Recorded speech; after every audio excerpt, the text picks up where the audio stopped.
I spend a lot of time speaking to beginner investors, and a pattern I often see is people coming straight onto the scene and not knowing where to allocate their capital to, which companies should they be buying into. And in the environment of not knowing, what they tend to do is they tend to put their money into companies they've heard of, big brand names, home brand names, companies they've heard of before, whose products they know are good products.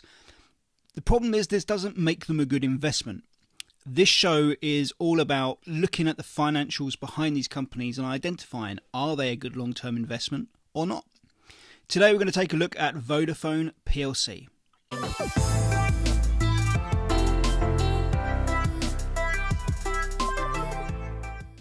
Hey there guys, how's it going? Welcome to the FTSE Show with me, Chris Chillingworth, episode number 21 of this show, which is pretty awesome. If you are enjoying this series, please smash that like button for me. We're hitting about 40 likes per video at the moment. It used to be 20, then it started to hit about 30, now we're hitting 40. Some of the videos are hitting 50, so that would be awesome if we could get there for this one. So if you're watching this and you're enjoying these shows, please do me a solid and smash that like button for me. Today we're going to look at Vodafone PLC. 78 million shares a day being traded. So this beats BP. BP are about 68 on average, about 68 million last time I checked. Anyway, Vodafone 78 million. So yeah, I mean, this is the company most people are jumping in on, and I see a lot of beginner investors who have Vodafone as part of their portfolio, and when I ask them why, they don't really know. They can't give me a solid response. And that is really dangerous, I think. You know, when you're pumping your money into the stock market, you should know why you're investing in a particular company. And if I ask you why you investing in the companies you've got in your portfolio, you should know. You should be able to say, I'm investing in this company because this, and this.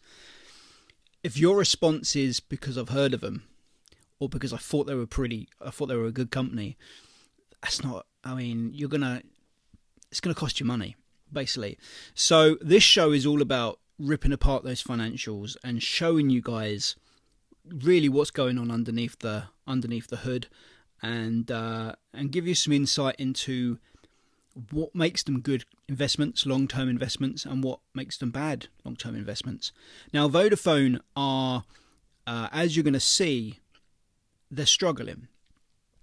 Over the last year, their share price has gone down 20%. Over the last 2 years, it's down 44%. Going back 5 years from today, their share price has gone down overall 50%. So that's a bad sign to start with, right? However, dividends, 7% yield right now. So a potential, if you're a dividend investor, I'm not interested in dividends. I can make way more on capital gains and share price growth. So dividend investing is for those that want less risk, I guess. But you're going to get less reward with that. But if you are a dividend investor or you're interested in filling your portfolio with dividend stocks, Vodafone might be an option. 7% is decent in terms of dividend yields. So I'm really interested to see where they're going to appear on this leaderboard. Bear in mind, the big companies, the solid home brands that everyone's heard of, have tended to fall down this table quite severely, right? This is the trend, and this is exactly what I would expect to see prior to doing all these shows, is that the big brands, the big names, they're not doing so well. And this is why the research really pays, because you can identify pretty quickly which companies are doing well and which companies are doing poorly. You can also dodge a few bullets by doing this as well, and looking at companies that are doing very badly and may have some real trouble coming up. But let's dive into the numbers of Vodafone and see how they're getting on. Okay then guys, so here we have the numbers for Vodafone Group PLC, EPIC code VOD. They're in the FTSE 100 and in the mobile telecommunications sector. So we go through the same routine every single time. It's the same routine I go through when I look at these companies. And I'm looking for certain patterns, I'm looking for certain trends, I'm looking for certain numbers. And first thing I always look for is revenue growth. Is this company able to get out there and grow? Are we bringing in more and more money year on year? And I want to see consistency, and I want to see obvious signs of growth. With Vodafone, we're seeing a bit of growth there, but it's not great. Like 2010, 44.4 billion revenue coming in. 2019, 43.6 billion, less, and we're 9 years further down the line. 2011, 45, 2018, 46. We're in the same region, and yeah, sure. 2012 to 2014, we saw it fall to 38.8, 38.0, and then back up to 38.3 before it jumped back up to 48 billion. But again, the last 4 years, downward trend. We've seen 49.8 to 47.6 to 46.5 to 43.6. So every year of the last 4 years of annual reports, we've seen the revenue drop with Vodafone. And we are still in the same ballpark as where they were in 2010. So for me, we're not really seeing any revenue growth. Vodafone are struggling to get out there and grow this business. And this happens a lot with FTSE 100 companies because they reach this point where they can't really grow much more than they have done. And that's all right if you're a company that's gone from £1 a share to like £150 a share, and you've been doing it over the last 20, 30 years, and you just got to that point where really there's nowhere else for the company to go other than just carry on churning through what they're doing. Vodafone are not there yet, and their share price is still relatively low, and we're not seeing any growth there.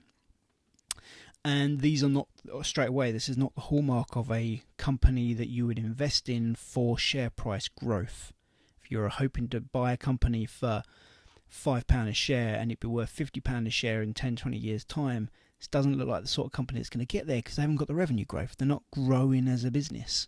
And we need to see growth there if we're going to see the share price grow, right? This company needs to get bigger and bigger and bigger. And it looks like Vodafone have kind of reached their peak. They've reached that point where they're really struggling to kind of get out there and bring in more revenue. Looking at the gross margin, it's falling.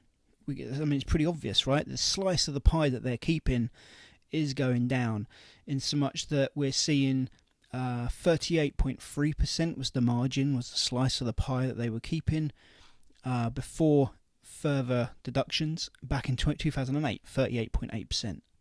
And this has fallen now to about 30.9%. It's been lower than that, but it's kind of crept back up again over the last 4 years. So the slice of the pie has got a little bit bigger as revenues tailed off over the last 4 years. Looks like cost of sales has also done so, and done so at a faster rate, which means the slice of the pie is actually a little bit bigger over the last 4 years. But again, gross margin is far less than it was back in 2008, 2009, less than it was 2010 and 2011. So it's not great, it's no obvious sign of growth there. Expenses, 47% of the gross profit back in 2008. Nowadays, pretty much about 70%. So we've gone from just shy of 50% to 70% over the last, 12 years of annual reports. So expenses are definitely going up, and expenses going up is fine. The problem we've got here is it's growing at a faster rate than the growth we're seeing in the gross profit, which is none really. Look at the gross profit, 13.5 billion. 2019, 13.5 billion. So 12 years, we're still bringing in the same gross profit. And the expenses are obviously growing, and as a result of that, we've got some issues there in terms of them basically taking up a lot more of the profit than they used to. So that's not cool. That's not good. That's not what we're looking for. Straight away, we're starting to see signs here that Vodafone may not be the sort of company we're looking for, but still, this is a really popular company for investors. Many people investing in Vodafone because they assume good, solid company. Sure, this is a big, solid company. 43.6 billion in revenue is not to be scoffed at, but are they efficient? Are they growing? Is this a stock where the price is likely to rise? It's not looking good right now for that kind of thing. Interest on debt, it's messy. year on year, it's all over the place. Sometimes it's okay, sometimes it's absolutely not okay, like 2016 when 71.4% of the operating profit was eaten up just on interest on debt alone. Last year it was 40%. Again, not good, not what we're after. So that's a big chunk of the operating profit being eaten up. So I'm expecting to see high level of debt here as we get down into the balance sheet in a moment. We've extracted extraneous circumstances, extraneous sales. In some cases that actually goes in their favour. For instance, 2019, Vodafone actually recorded and announced a loss of 7.6 billion. We've got it recorded that the underlying business made 1 billion in profit. And that was because we've got the sale of assets, which actually made them a loss of 5 billion. And I don't know what that asset was or what accumulation of assets that was, but they lost 5 billion. And so actually it ended up costing them 7.6 million that year. But because we extract anything that isn't part of the underlying recurring everyday business of Vodafone, it could be the sale of their American arm of their business, or it could have been sale of big chunks of property or real estate or whatever, or land or whatever it could be. But because it's not part of the everyday recurring business that Vodafone do, we extract it. We're only interested in the underlying recurring business, and that's the numbers we see down here. And unfortunately it's very inconsistent, it's all over the place, and that's, again, we're looking for consistency and we're not getting that here from Vodafone. So I can look at that income statement and I can say, nah, not interested. I don't need to look at the balance sheet, I don't need to look at the cash flow forecast, I don't even need to look at the chart to see what it's doing. I know I'm not interested as an investor. But let's carry on. Let's have a look at Vodafone and see where it goes, because it's, how much of a horror story is this for a growth investor? Assets against liabilities is looking really strong. So they've got a big chunk of assets there, and there's plenty of cash, 13.6 billion in cash, more than they've ever had before by the looks of things. So that's pretty solid, and no concerns there really. That's a really healthy position to be in terms of current assets outweighing current liabilities. So that's good. We want to have a look at the debt level. That is very important. So let's come down to short-term debt, 4.2 billion. That's all right. Not a problem there. Short-term debt easily. Profits are up and down, right? Last year they made 5.1 billion of the underlying recurring business, and they could pay off that debt. That's not a problem. The issue is the long-term debt, 48.6 billion. So basically the same as, or more than, the revenue they bring in. But this is a company, if we were to take the true, what they reported net earnings of the last 5 years, we're looking at a total loss for shareholders of 8.5 billion across the last 5 years. If we take just the underlying recurring revenue of the business, we're looking at 7.3 billion profit. So it's all of this other stuff that's happening, these one-off big events that are happening throughout the business that's costing them most of their money. Now, there might not be any way around whatever it is they're doing there. I don't know the ins and outs of what's happening behind the scenes at Vodafone that are creating these figures. All I need to know is what the figures are actually telling me. I don't need to necessarily know why, and the figures don't look good. But this is a company that's struggling to make any profit right now, and is in fact making losses, and is carrying 48.6 billion worth of debt, which is based on current earnings, and that's the good earnings, right? This is not the minus 7.6 billion they actually lost, but the 1 billion profits we've gotten down as from their underlying recurring everyday business. It would still take them 46.5 years to pay off that long-term debt. That's well above my threshold of what I would be interested in. Any company that's got that much debt carried and their earnings power is as weak as Vodafone's is right now, that's a concern for me, and I'm not interested in that whatsoever. I'm staying well away from it. Retained earnings is zilch. They've got nothing. I believe they don't report on it, so it could be a different story, but there's nothing there in the annual reports. And they're sometimes buying back their own shares. Here we've got the return on shareholders' equity, which is at 1.7%, which is just awful. So that is the return that this company is getting off the equity. So the equity is made up from the assets minus the liabilities. That's your net worth or your equity. The equity owned by the shareholders. The board is put in place at the company to decide what to do with that equity, how we can use this profit to grow the business. Do we pay dividends? Do we pump it into retained earnings? Do we buy more assets that can lead to more profits? How do we reinvest this money to grow the business? Or are we just paying it all off on dividends and, farming it out to try and attract new investors and keep the ones we've got?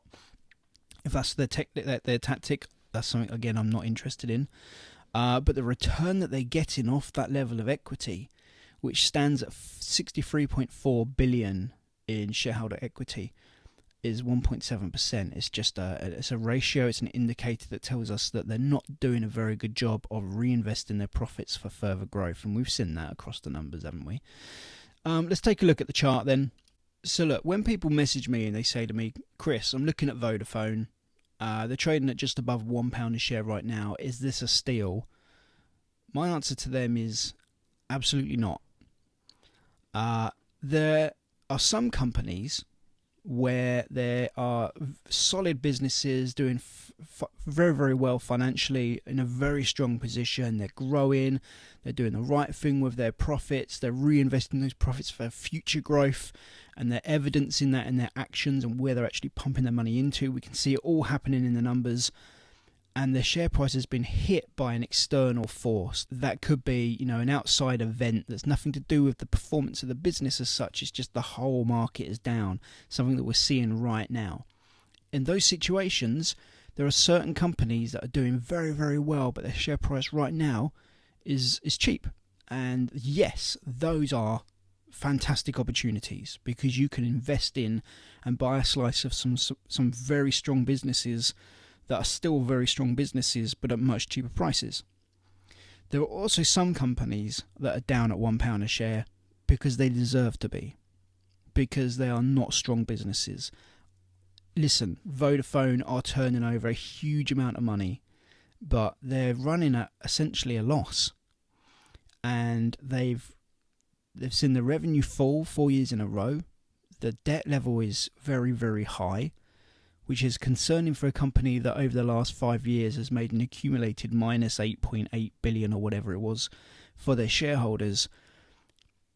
I mean, it's not a good position to be in, and there's a reason why their shares are down at £1.13. Listen, if you're in it for the quick buck, if you're in it for I want to get in at £1 and maybe jump out at £2 and just make a little bit of money, maybe that could happen with Vodafone. I have no idea what this share price is going to do over the next month, 6 months, even 12 months, I don't know.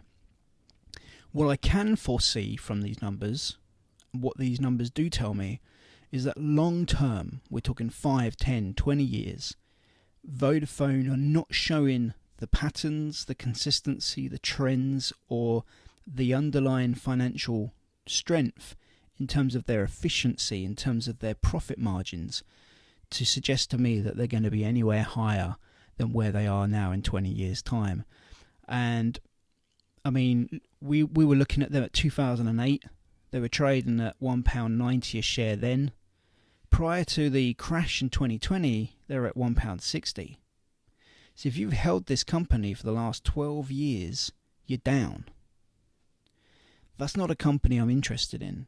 I'm only interested in investing in companies that are showing signs of going up, and have historically shown, that they are a strong business and that there's growth there. Now, price doesn't always reflect the value of the company, but it generally catches up.